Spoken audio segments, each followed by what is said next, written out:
Alright, welcome to day 82 of Mastering Astral Projection. Today's method is the driving method. So, as you can probably imagine, you're in a car and you're driving.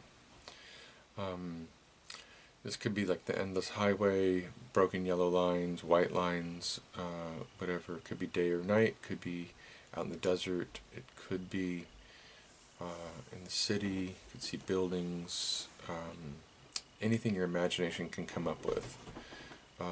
I personally found this method to be rather boring, mostly because I'd have to keep coming up with images to interest me. So I tried doing it at night. I don't know if you've ever been on any endless highways, but I've been on a couple.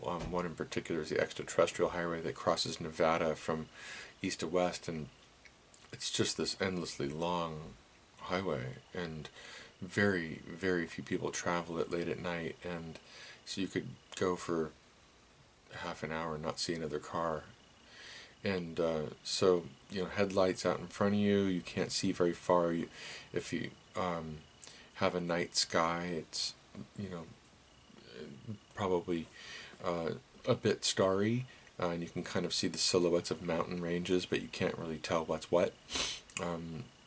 So I don't know, I didn't do this for very long, because to be honest with you, it doesn't have any movement to it, but let me tell you something that I did discover, two different things I worked with, and so I was working on this tonight for an hour and 47 minutes, still not getting out of my body, but I feel like I'm getting some movement now, more energy is becoming more apparent in my body, so that's a good thing. One of the things I did was, I changed the rope to a vine. The sensation in the hands is different. It's very smooth, and yet you can grip onto it very easily. And you're passing leaves, which is kind of nice, because if you imagine like your Jack and the Beanstalk, there's going to be large leaves, and as you're climbing, you can pass them, and so it gives you that sensation that you're actually moving upward.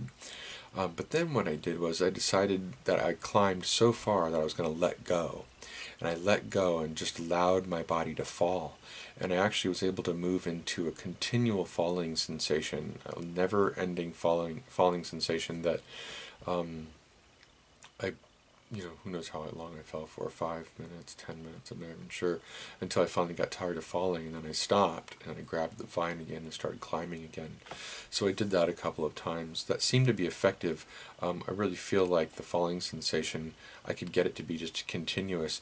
I even imagined that my skin was coming off, and I could feel my face moving up toward the ceiling, actually, as I was falling. I imagined that skin was just ripping off of my body. So if you have any familiarity with dismemberment and shamanism, it was kind of like that. So it was kind of like a dismembering, and then I just imagined that it was like a skeleton falling through the sky once all of my body had come off of my skeleton. So that was interesting. The other thing I did was, I think 2 sessions ago, maybe 3, I was doing I told you about, I started doing this thing where I'm laying on the table, I'm laying on a massage table, and then I start turning in quarter turns, so my entire body, like a plank, turns in quarter turns.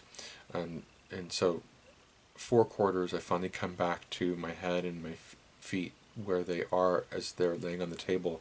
Then I turn again, and then it's like I'm going north to south, then I'm going east to west, then I'm going south to north, then I'm going west to east, then back to north and south again.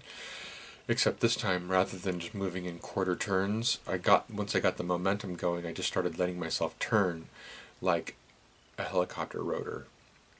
And finally, I was just turning like, I don't know, a helicopter rotor or a ceiling fan, whatever you want to call it. And I was just spinning and spinning and spinning and spinning. And after a while, you just feel your body moving. It's almost as if your musculoskeletal system is going to just kind of turn right out of your skin. Your eyes, your jaw, eventually you just feel like you're spinning and spinning, and then stop and rotate the other direction. It's a little tricky at first to just stop and rotate the other direction. Stopping's not a problem, but rotating the other direction is a little complicated, so move in the quarter turns until you get the hang of it, and then you can start spinning in the other direction. So I thought for sure it was going to come out of my body, because it got to be so visceral. It was pretty incredible, but still no. So here I am, still in my body. It's not such a bad place, but anyway. Interesting dream last night. I've been doing this shamanic program, and today was the last day. And my dream that I woke up from this morning was Happy Birthday. I was singing with a group of people in 4-part harmony, Happy Birthday. It was, and when we got to the end of the song, you ever seen those? I don't even know what they call them. They're kind of like flash mobs where a bunch of people get together and they synchronize like a dance or something. Well, somebody had imposed a synchronized Happy Birthday disco thing at the end of the Happy Birthday, and the person who had organized it, who was standing next to me, looked at me like, "Hey, I didn't do this. Who's doing this?" And suddenly there was this like disco Happy Birthday, and people were stepping out and dancing. It was kind of fun. I thought today I would actually get out of my body because it felt like a happy birthday, but maybe it was just for the shamanic program. Who knows? Anyway, I'll get back into the chapter. There's some more stuff on self-hypnosis that I'll share with you probably tomorrow. Or maybe not. Tomorrow's a really busy day. We'll see how it goes. Anyway, until next time.